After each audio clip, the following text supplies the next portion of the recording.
Hi everyone, welcome to Studency. आज मैं हूँ मुखर्जी नगर मेन सेंटर यहाँ पे बत्रा पे। कुछ एस्पिरेंट मेरे साथ हैं, इनसे रिव्यू करेंगे, डिटेल बात करेंगे। पहले तो यूपी पीसीएस जो मुद्दा अभी चल रहा है, साथ ही यहाँ पे जो मुखर्जी नगर इतना खाली हो रहा है उससे रिलेटेड भी इसमें कवर करूंगा। तो भाई क्या नाम है आपका? मेरा नाम दीपक है भाई। आपका क्या नाम है? आकाश सिंह। तो आकाश भाई, पहले तो यूपी पीसीएस के ऊपर बात करते हैं। आप पिछले कई टाइम से नोटिस आ रहा है कि एग्जाम तब होगा, डेट चेंज होती जा रही है। वैसे ही आरओ का भी चल रहा था। ये आयोग की बहुत बड़ी खामियां हैं क्योंकि दिसंबर से आप देखिए तो जनवरी से लेके एक साल कंटिन्यू आप देखेंगे तो पोस्टपोन करता गया। देखेंगे कि एक भी आयोग ने पेपर नहीं करवा पाया है।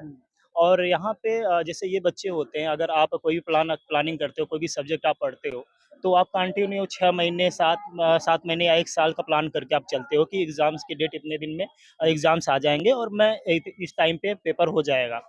और इसी चीज़ को लेकर क्योंकि कंटिन्यू पढ़ाई भी नहीं हो पाता, स्टूडेंट अगर आपका पोस्टपोन होते रहता है तो इससे कंटिन्यू पढ़ाई भी नहीं हो पाती और बहुत सारे ऐसे इश्यूज आ जाते हैं जिससे पढ़ाई एकदम नहीं हो पाता है।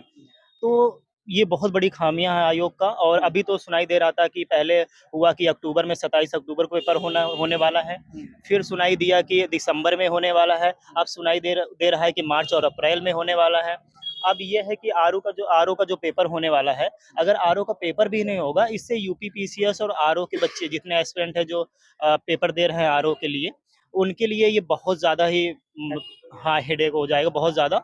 और आरओ का पेपर हो ही जाना चाहिए इस वर्ष, नहीं तो ये आयोग के लिए बहुत बड़ी खामियां हैं। जैसा कि 2023 में भी पीसीएस का पेपर हुआ था, तो टाइम पे इन्होंने करवा लिया था। एक एक एक पाली में ही पेपर हुआ था।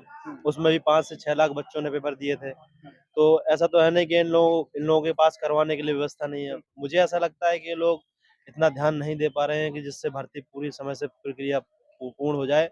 अगर ये चाहे तो कुछ सरकारी स्कूल जो इनके पास है उनका कर लें, और कुछ प्राइवेट स्कूल भी ले सकते हैं उनकी पूर्णतः सुरक्षा के साथ, ज़्यादा सुरक्षा के साथ मतलब उनको अपने साथ मिला सकते हैं और एग्जाम करवा सकते हैं। ठीक है। नॉर्मलाइजेशन से, जैसा कि बच्चों का कहना है कि आप ह्यूमैनिटी के सब्जेक्ट में नॉर्मलाइजेशन कैसे कर सकते हो। लोगों का कहना है कि पानीपत का युद्ध ज़्यादा इम्पोर्टेंट है, कि बक्सर का युद्ध ज़्यादा इम्पोर्टेंट है। इसको कैसे आप एक इक्वलाइज करोगे चीज़ों को? तो नॉर्मलाइजेशन से आपको क्या प्रॉब्लम हो रही है? क्यों? ये नॉर्मलाइजेशन में क्या है ना, ये सामान ह्यूमैनिटी के सब्जेक्ट में क्या होता है कि आप ये डिसीजन नहीं ले पाते हैं कि कौन सा पेपर ज़्यादा कठिन है, कौन सा क्वेश्चन ज़्यादा सरल है। या जैसा कि हम सीजीएल में देखते हैं तो वहाँ मैथ के क्वेश्चन होते हैं, इंग्लिश के क्वेश्चन होते हैं, तो एक एक सेम लेवल पे क्वेश्चन होते हैं। लेकिन यहाँ पे क्या है ना, बहुत बड़ा सामान्य अध्ययन का जो क्षेत्र होता है बहुत बड़ा होता है, विस्तारित होता है। यहाँ पे आप फिक्स नहीं कर सकते कि ये वाला कठिन क्वेश्चन है कि ये वाला कठिन क्वेश्चन है। ऐसे में क्या होगा, अगर आप मान लो नॉर्मलाइजेशन में कई बहुत सारे लोगों को फायदा होगा, बहुत सारे लोगों को नुकसान भी होगा उसमें, तो हम लास्ट में जो हमारे जो दुविधाएं रह जाएंगी कि नहीं, हम पेपर में हमको नंबर कम आए कैसे आए। नॉर्मलाइजेशन में ये सब दिक्कत आएंगी कि हम नॉर्मलाइजेशन सही से नहीं कर पाएंगे उनका, क्योंकि उसमें हम फिक्स नहीं कर सकते एक प्रणाली के इस आधार पर करेंगे, इस आधार पर करेंगे। ओके, अब तक के रिकॉर्ड के अनुसार जितने भी पीसीएस के आयोग हैं, उसमें यूपी पीसीएस का काफ़ी अच्छा रहा है अब तक का रिकॉर्ड।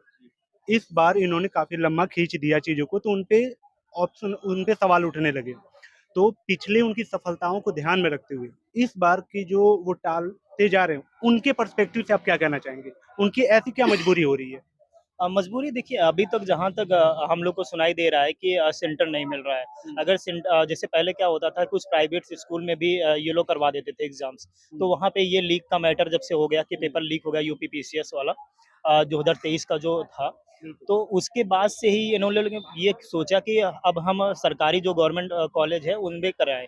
लेकिन अब इनका ये हो रहा है कि गवर्नमेंट कॉलेज हमें अच्छे से नहीं मिल पा रहे हैं, इतने जितनी संख्या में होने चाहिए उतनी संख्या में हमें नहीं मिल रहा। मेन मैटर यही है अभी तक आयोग का। और कुछ ये भी काम पता चल रहा है कि जैसे होता है कि जैसे कोई स्टेशन है वहाँ से कुछ दूरी दूरी पे होना चाहिए, ये निम्नावली में लिखा हुआ है। तो यहाँ भी ये मैटर हो कि वहाँ पे भी नहीं, हाँ 10 किलोमीटर रेंज में मिलना चाहिए, ऐसा भी वहाँ भी ऐसा कुछ नहीं हो पा रहा है। या तो वहाँ से कुछ संशोधन करे वो, तब जाके ऐसा हो। लेकिन करवाना चाहिए पेपर, क्योंकि एक साल से पेपर कुछ हुआ नहीं है। देखिए क्या है, जिस हिसाब से पहले भी करवाते रहे हैं पेपर, आगे भी ये सरकारी स्कूलों की एक लिस्ट तैयार करवा रहे हैं, मांग भी लिया है। इनको बहुत युद्ध स्तर पे तैयारी करने की जरूरत है।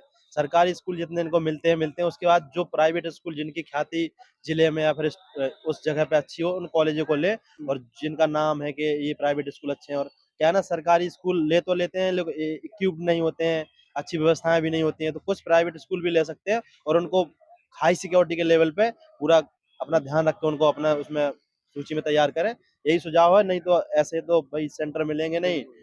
एक साल हो गए, पेपर हो नहीं पाया है, हम लोग यहाँ पे फालतू समय बर्बाद हो रहा है और उम्र भी हमारे लोगों की निकल रही है। तो उस हिसाब से इनको जल्दी से जल्दी करना चाहिए। इतनी बड़ी मशीनरी है इनके पास, प्रशासन है, तो सब कुछ करना चाहिए। एक एग्जाम नहीं करवा पा रहे हैं ये लोग पीसीएस का। आप कहाँ से हैं? जी, हम कानपुर से हैं। तो यहाँ आने की क्या ज़रूरत थी? अगर पीसीएस की तैयारी करते हो, इलाहाबाद आपके लिए सही रहता। जी, क्या है ना, शुरुआत से ही हम यहाँ पे दृष्टि में पढ़ने के लिए आ गए हैं, तो यहाँ पे तैयारी करी हमने। इलाहाबाद हम इसलिए नहीं गए क्योंकि यहाँ पे कुछ लोगों ने सजेस्ट किया था। अब दिल्ली में माहौल भी अच्छा है और कोचिंग भी अच्छी है, लाइब्रेरी अच्छी है, फैकल्टी भी बहुत अच्छी है यहाँ पे। इलाहाबाद की तुलना में मुझे लगता है कि यहाँ ज़्यादा सुविधाएँ हैं। वैराइटीज़ भी ज़्यादा जी, है, वैरायटी ज़्यादा है विविधता। और विविधता है, स्टूडेंट भी काफ़ी क्रीम स्टूडेंट आते हैं, तो पढ़ाई में उनके साथ डिस्कस करने में अच्छा अच्छा लगता है। ओके, तो दृष्टि में आपने यूपीएससी का लिया था या पीसीएस का? जी, दृष्टि में मैंने यूपीएससी का लिया था, 2019 में लिया था, 21 में खत्म हो गया था मेरा और तब से मैं सेल्फ स्टडी कर रहा हूँ और ओके, यानी आपका जो कोर्स रहा है दृष्टि के साथ में, तो क्या एक्सपीरियंस रहा है ओवरऑल आपका? जी, देखिए मैं हिंदी माध्यम पृष्ठभूमि से आता हूँ, तो मुझे जितना मतलब मेरा थोड़ी बहुत नॉलेज मुझे थी यूपीएससी की, उसके बाद यहाँ आने के बाद इन्होंने 15 से 16 महीने में ये लोग अपना पूरा कवर करवाते हैं सिलेबस। तो जो बेसिक चीज़ें होती है वो कवर करवाते हैं, बेसिक से लेके हाई लेवल तक एडवांस करवाते हैं और हर प्रकार का मटेरियल इनके पास होता है, टेस्ट सीरीज़ से लेके, टीचिंग से लेके, डिस्कशन से बाहर लेके। से आउटसोर्स नहीं करना पड़ेगा। आउटसोर्स नहीं करने का पड़ता है और ये यूपीएससी को बहुत छोटे स्तर से लेके बड़े स्तर तक ले जाते हैं, जिससे समझने में दिक्कत नहीं आती है और हम लोग यूपीएससी को बहुत अच्छे से पकड़ लेते हैं। फिर सेल्फ स्टडी करके आदमी प्रैक्टिस करके सक्सेस प्राप्त कर सकता है इस ठीक है, लोगों का कहना क्या है, वाक़ई में दृष्टि की थोड़ी फ़ीस ज़्यादा है, ठीक है? उसके अनुसार आपको लगा कि ड्यूरिंग प्रिपरेशन आपका जो पैसा था, वो वेस्ट गया है या फिर वैल्यू मिली है उतनी दृष्टि की तरफ से देखिए, आपको? मुझे जब मैंने एडमिशन लिया था तो मेरा 1.5 लाख 2 लाख के आसपास मेरा सब चला गया था, ओहो! पूरा। ऑप्शनल, सीसेट और पूरा जीएस का। हुँ, तो जितना मैंने इन्होंने दिया है तो ज़्यादा ही दिया है, क्योंकि अगर सेल्फ स्टडी करता तो मैं 2-3 साल में शायद उतना नहीं सीख पाता जितना इन्होंने 15 से 20 महीनों में सिखा दिया है। और बहुत बड़ा सिलेबस है, लगता है दूर से कि हम पढ़ लेंगे, खुद पढ़ लेंगे। इवन ऑनलाइन कोचिंग भी आप नहीं कर सकते हो 1.5 साल तक लगातार। और ऑफलाइन में क्या होता है, बच्चे आते हैं, आप उनसे इंटरेक्शन करते हैं, पढ़ते हैं, तो यूपीएससी के लिए कोचिंग बहुत ज़रूरी है।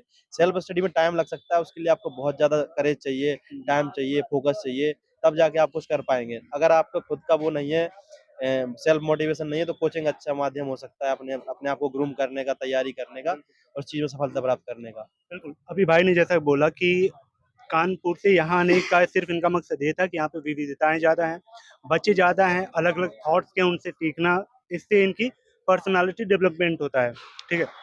तो इसको ध्यान में रखते हुए अभी जो माहौल हो रहा है कि यूपीएससी का हब जो मुखर्जी नगर कहा जाने वाला था, इस पे प्रश्न चिन्ह उठाए जा रहे हैं कि यार लगता है अब नोएडा शिफ्ट हो जाएगा वो चीज़ें। यूपीएससी हब नोएडा बनेगा और यहाँ पे बच्चे खाली कर रहे हैं। तो इन सब चीज़ों को ध्यान में रखते हुए एज़ ए एस्पिरेंट आप क्या कहना चाहोगे? देखिए समय-समय पर ये भी आप जानते ही होंगे, समय-समय आपने सुना भी होगा कि संशोधन होना चाहिए। हुँ, और इस जगह पे अगर नोएडा दृष्टि जैसे मैं सुनने में आ रहा है नोएडा दृष्टि भी वहाँ पे कैंपस उलट हो गया, उसके बाद ढे भी वहाँ पे ग्रेटर नोएडा चला गया है। हुँ, तो यहाँ कोचिंग वाले बच्चे ज़्यादा रहते थे, अब यहाँ पे क्या हो गया है, यहाँ पे कोचिंग वाले बच्चे चले गए हैं। हुँ, जो सेल्फ प्रिपरेशन करने वाले बच्चे हैं, वो यहीं पे बचे हुए हैं। अब दिसंबर में कुछ ऐसे बच्चे थे जो मेरे फ्रेंड सर्कल में हैं, वो भी यही कहते थे कि जब दिसंबर के बाद अगर पीसीएस हो जाएगा, तो मैं यहाँ से चला जाऊँगा अपने क्योंकि लखनऊ या हुँ, इलाहाबाद वहाँ पे जाके रहेंगे क्योंकि ग्रेटर नोएडा जाने का कोई हमें नहीं लगता कि उतना वो है क्योंकि इससे अच्छा है कि आप लखनऊ चले जाएँ अगर आप नियर बाय लखनऊ के हैं हुँ। या इलाहाबाद के हैं, तो इलाहाबाद जा सकते हैं, वहाँ पे सेल्फ प्रिपरेशन आप कर सकते हैं। कोचिंग जिनका कोचिंग है वो तो नोएडा जा सकते हैं या ग्रेटर नोएडा जा सकते हैं जिनका भी कोचिंग है। ओके, फाइनल स्टेटमेंट जो आपको देख रहा है, जो आपकी बात को ऑब्ज़र्व कर रहा है, उनके लिए क्या मैसेज है जो न्यूबी हैं, अगर सिविल सर्विस की तैयारी करना चाहते हैं, तो कुछ ऐसे अपने माइंडसेट को बना के ही आएँ दिल्ली? देखिए, क्या है ना, यूपीएससी का सिलेबस बहुत बड़ा है, एक बहुत बड़ी तैयारी है, विश्व में सबसे कठिन इसी की तैयारी मानी जाती है। तो मैं तो ये कहूँगा कि आप जब दिल्ली आएँ तो माइंड मेकअप करके आएँ, 2-3 साल तक अपने आप को पूरा सभी चीज़ों से कट कर लें, सिर्फ़ पढ़ाई पर ध्यान दें क्योंकि इसमें पर्सनैलिटी धीरे-धीरे ग्रूमिंग होती है, बिल्कुल। चाहे वो प्रीलिम्स की हो, चाहे मेंस की हो, आपको धीरे-धीरे सृजनात्मक क्षमताएँ विकसित करनी पड़ेंगी। तो आपको क्या है ना, आप माइंड मेकअप करना होगा, अपने आप को फ़ोकस करना होगा, डिसिप्लिन भी करना होगा, तब जाके आप यूपीएससी को कर पाएँगे। अगर जो छोटे-छोटे शहरों में अभी हैं, तो वो क्या कर सकते हैं कि बेसिक चीज़ें सीख ले सकते हैं एनसीईआरटी के लेवल पे। यूट्यूब पे बहुत सारे ऐसे वीडियो हैं जो बेसिक चीज़ें सिखाते हैं, वो सीख लें क्योंकि जब यहाँ आप आएँगे तो आपको नया नहीं लगेगा और आप जल्दी से चीज़ों को ग्रास्प ग्रास्प कर पाएँगे। तो मेरा यही सुझाव है कि आप अपने जीवन को एक नई दिशा देने के लिए अगर आप तैयारी करना चाहते हैं, तो बस जी-जान से जहाँ भी हो, जैसे भी हो शुरुआत कर सकते हैं। ऑनलाइन बहुत सारे माध्यम हैं आजकल की डेट में।